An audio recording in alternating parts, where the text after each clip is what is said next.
जी हाँ, तो prime time exclusive की शुरुआत मुंबई में सुपर कॉप की गिरफ्तारी की खबर के साथ। एंटीलिया केस में हुआ है बड़ा खुलासा। मुंबई के एंटीलिया केस और मनसुख हिरेन हत्याकांड के राज से पर्दा उठाने के लिए जुटी जांच एजेंसियों के हाथ उस शख्स की गर्दन तक पहुंच गए जो इस साजिश के हर राज से वाकिफ है, और उस शख्स का नाम है प्रदीप शर्मा। तो एंटीलिया केस और हिरेन मर्डर मिस्ट्री के साथ सचिन वाजे के गुरु प्रदीप शर्मा का क्या है सॉलिड कनेक्शन, आइए हम आपको बताते हैं।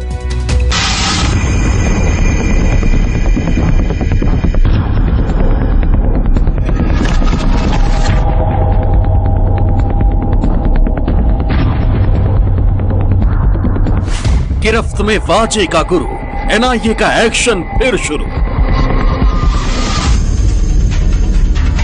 वसूली का गैंग्स ऑफ खाकी, कुंडली खुलनी अभी बाकी।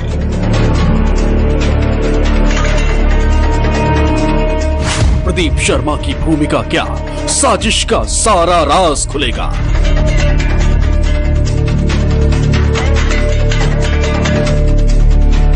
मुंबई के एंटीलिया केस और मनसुख हिरेन हत्याकांड के राज से पर्दा उठाने के लिए दौड़ रही एनआईए के हाथ उस शख्स की गर्दन तक पहुंच गए हैं जिसे साजिश का हर राज पता है। जी हां, प्रदीप शर्मा।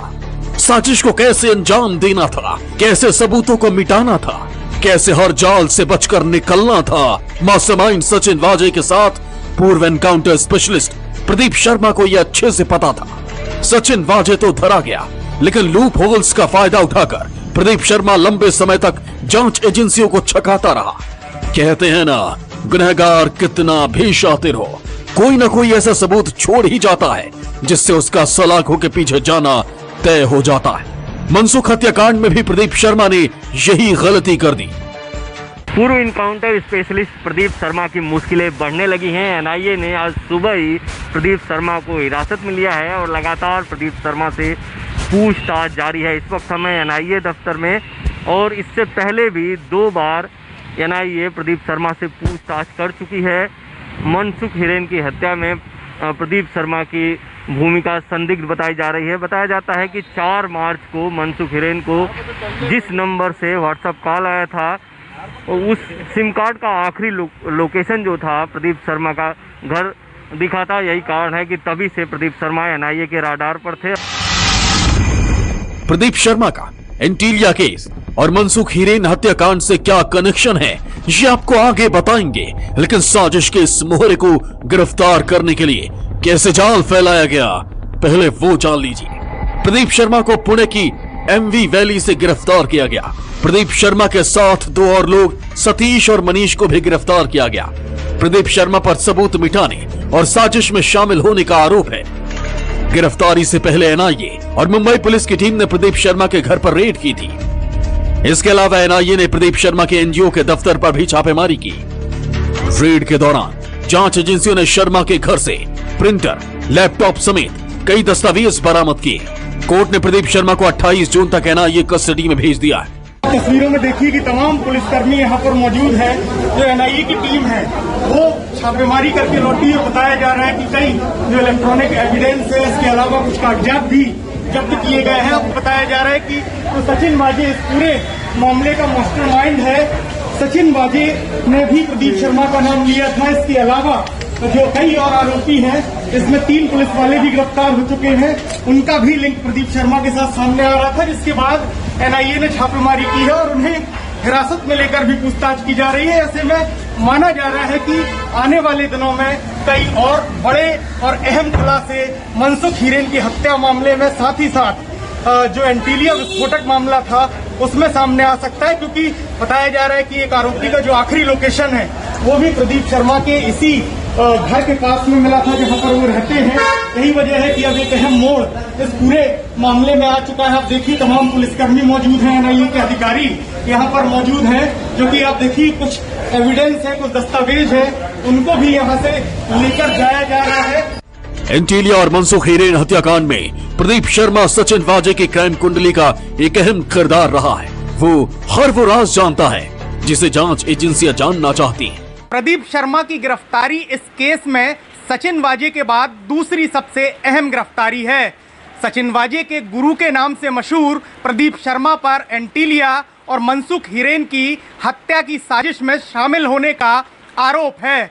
सूत्रों के मुताबिक एनआईए और जांच एजेंसियों के सामने ये बात पहले ही आ चुकी है कि मनसुख हिरेन की हत्या की साजिश इसी साल 1 से 4 मार्च के बीच रची गई थी।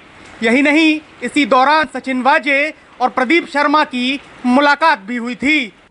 प्रदीप शर्मा के एंटीलिया केस और मनसुख हिरेन हत्याकांड से क्या कनेक्शन है, ये जानना भी जरूरी है। इसी साल 2 मार्च को प्रदीप शर्मा कमिश्नर ऑफिस गया था। उस वक्त सचिन वाजे भी वहां मौजूद था। 4 मार्च को मनसुख का शव कलवा मुंब्रा रेती बंदर खाड़ी में मिला था। इसी दिन यानी 4 मार्च को मनसुख को आखिरी बार एक व्हाट्सएप कॉल किया गया। जिस नंबर से कॉल की गई थी उसका आखिरी लोकेशन अंधेरी के जेपी नगर इलाके का था। अंधेरी के जेपी नगर इलाके में ही प्रदीप शर्मा का घर है। इस पूरे साजिश से पर्दा उठाने के लिए पूर्व इनकाउंटर स्पेशलिस्ट प्रदीप शर्मा जांच एजेंसियों के राडार पर लंबे समय से था। इससे पहले 2 बार प्रदीप शर्मा से पूछताछ हो चुकी थी, लेकिन एनआईए को कोई ठोस सबूत नहीं मिले थे। लेकिन इस मामले में जैसे ही 2 आरोपी संतोष सेलार और आनंद जाधव की गिरफ्तारी हुई, इस साजिश से पर्दा उठ गया कि कैसे इस मामले में प्रदीप शर्मा शामिल है। अब एनआईए को उम्मीद है कि जो राज सचिन वाजे ने नहीं बताए वो राज प्रदीप शर्मा उगलेगा। मुंबई में प्रदीप शर्मा कोई छोटा मोटा नाम नहीं है। मुंबई पुलिस में रहते हुए प्रदीप शर्मा ने 312 एनकाउंटर कर खूब सुर्खियां बटोरी थी।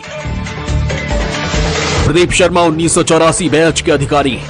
प्रदीप शर्मा ने अपने करियर में करीब 312 लोगों का एनकाउंटर किया। 2006 में लखन भैया एनकाउंटर केस में प्रदीप शर्मा की गिरफ्तारी हुई थी। लखन भैया एनकाउंटर केस में प्रदीप शर्मा को जेल की हवा भी खानी पड़ी, लेकिन सबूतों के अभाव में प्रदीप शर्मा छूट गया। इसके अलावा प्रदीप शर्मा अंडरवर्ल्ड से कनेक्शन मामले में सस्पेंड भी हो चुका। प्रदीप शर्मा शिवसेना के टिकट पर विधानसभा चुनाव भी लड़ चुका। विधानसभा चुनाव 2019 में नाला सुपारा से प्रदीप शर्मा प्रत्याशी थे। पूर्व एनकाउंटर स्पेशलिस्ट के सीने में इस साजिश के कई राज दफन हैं। बचने के लिए प्रदीप शर्मा कह रहा है कि उसका इस केस से कोई लेना देना नहीं है। वो सचिन वाजे को नहीं जानता, लेकिन प्रदीप शर्मा के खिलाफ मिले सबूत उसके गुनाहों से पर्दा उठाने के लिए काफी है। इंद्रजीत सिंह के साथ संकेत पाठक, न्यूज़ 24 मुंबई। और अब बात कोरोना महामारी से जुड़ी एक बड़ी खबर की करते हैं। देश में बेकाबू दूसरी लहर के काबू में होने के बाद अब कोविड की तीसरी लहर सिर उठाने लगी है और कोरोना के खौफ को दोबारा जिंदा कर रहा है वायरस का नया वेरिएंट डेल्टा प्लस। देश में लगातार नए वेरिएंट के मरीज भी सामने आ रहे हैं। लॉकडाउन खुलने के साथ ही नए वेरिएंट की आहट ने विशेषज्ञों को भी डरा दिया है। तीसरी लहर की आशंका के बीच बच्चों को लेकर भी सरकारें अलर्ट हो गई हैं। देखिए हमारी एक्सक्लूसिव रिपोर्ट।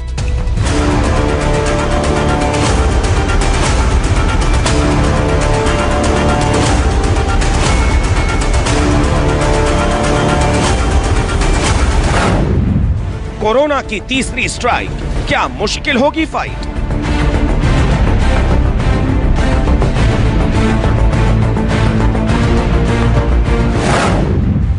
वायरस का डेल्टा प्लस वेरिएंट हिंदुस्तान हुआ अटेंशन। पहले कप्पा वेरिएंट ने मचाया बवाल, फिर कोविड के डेल्टा टाइप ने मचाया हाहाकार और अब कोरोना के डेल्टा प्लस वेरिएंट की आहट ने पूरे देश को अलर्ट कर दिया है। कोरोना के नए वेरिएंट डेल्टा प्लस को लेकर अभी तक कोई खतरनाक और जानलेवा नतीजे भले ही सामने न आए हों, लेकिन चंद महीनों में कोरोना के बदले मिजाज ने जानकारों को डरा दिया है। एक बार फिर कोरोना वायरस ने ऐसा रूप बदला है कि दूसरी लहर में तबाही मचाने वाला डेल्टा वेरिएंट और भी अधिक आक्रामक हो गया है।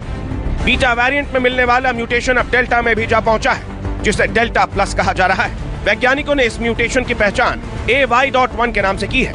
कोरोना वायरस का डेल्टा प्लस प्रकार डेल्टा या B1.617.2 टाइप में म्यूटेशन होने से बना है। इसलिए म्यूटेटेड कोरोना वायरस को B.1.617.2.1 नाम दिया गया है। डेल्टा या B1.617.2 टाइप देश की दूसरी लहर के लिए जिम्मेदार था। आशंका जताई जा रही है कि डेल्टा प्लस वेरिएंट पहले के मुकाबले ज्यादा खतरनाक हो सकता है। वैज्ञानिकों का कहना है कि ये नया वेरिएंट इतना खतरनाक है कि ये संक्रमण के इलाज में इस्तेमाल मोनोक्लोन एंटीबॉडी कॉकटेल को भी मात दे सकता है। Delta variant plus delta variant का ही एक नया वेरिएंट है। इसमें एक म्यूटेशन हुआ है जिससे इम्यूनिटी में एस्केप देखा जा रहा है। इसमें K417N म्यूटेशन पाया गया है जो स्पाइक प्रोटीन में होता है। इस म्यूटेशन के होने के बाद वायरस की ह्यूमन सेल्स में एंट्री आसान हो जाती है।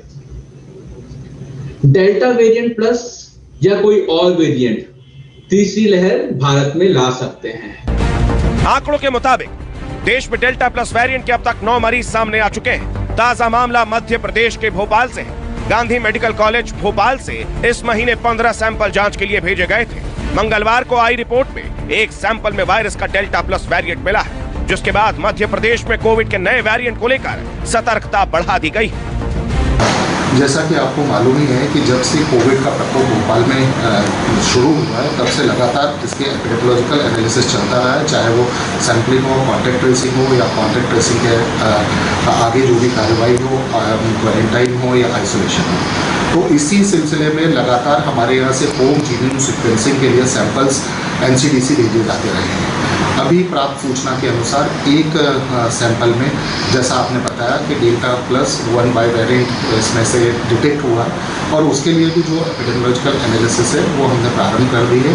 जिस तरह से गवर्नमेंट की गाइडलाइंस है उसी तरह से कॉन्टैक्ट ट्रेसिंग और उन कॉन्टैक्ट्स का सैंपलिंग और सैंपलिंग के रिजल्ट के बाद आगे जो भी गाइडलाइंस के हिसाब से गवर्नमेंट के इंस्ट्रक्शंस के हिसाब से हम लोग कार्रवाई करनी होगी सुनिश्चित करेंगे।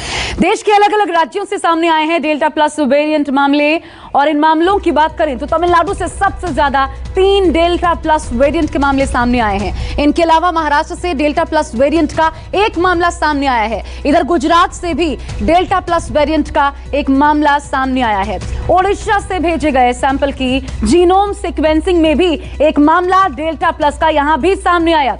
दूसरी लहर में बुरी तरह प्रभावित कर्नाटक की बात करें तो यहां से भी एक मामला सामने आया है। इसके अलावा आंध्र प्रदेश में भी एक मरीज डेल्टा प्लस वेरिएंट का मिला है, और अब मध्य प्रदेश से डेल्टा प्लस टाइप का एक मरीज मिलने से देश में कुल मरीजों का आंकड़ा 9 तक जा पहुंचा है। जानकारी जो मिली है उसके मुताबिक अभी दिल्ली, बिहार, उत्तर प्रदेश, राजस्थान से पहुंचे सैंपल की सीक्वेंसिंग का परिणाम सामने आना बाकी है।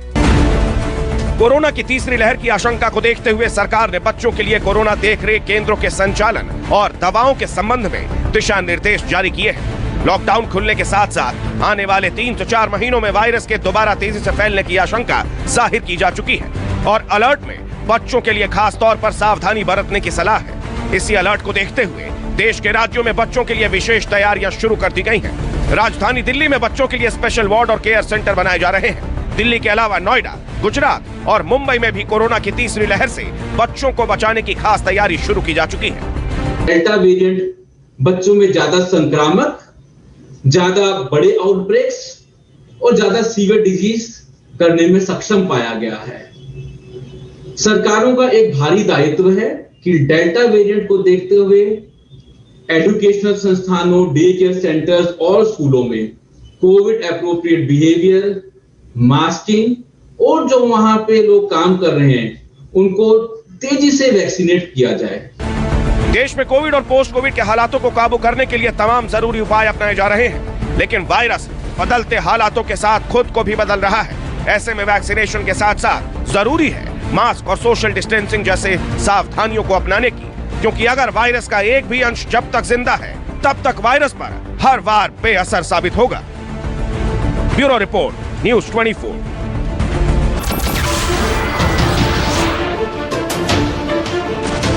नमस्कार, मैं हूं मानक गुप्ता। अगर आपको हमारा ये वीडियो पसंद आया हो तो इसे लाइक और शेयर जरूर करें, और हाँ, हमें सब्सक्राइब और फॉलो करना ना भूलें ताकि आप देश और दुनिया की कोई खबर मिस ना करें। तो जुड़े रहिए हमारे साथ और देखते रहिए न्यूज़ 24।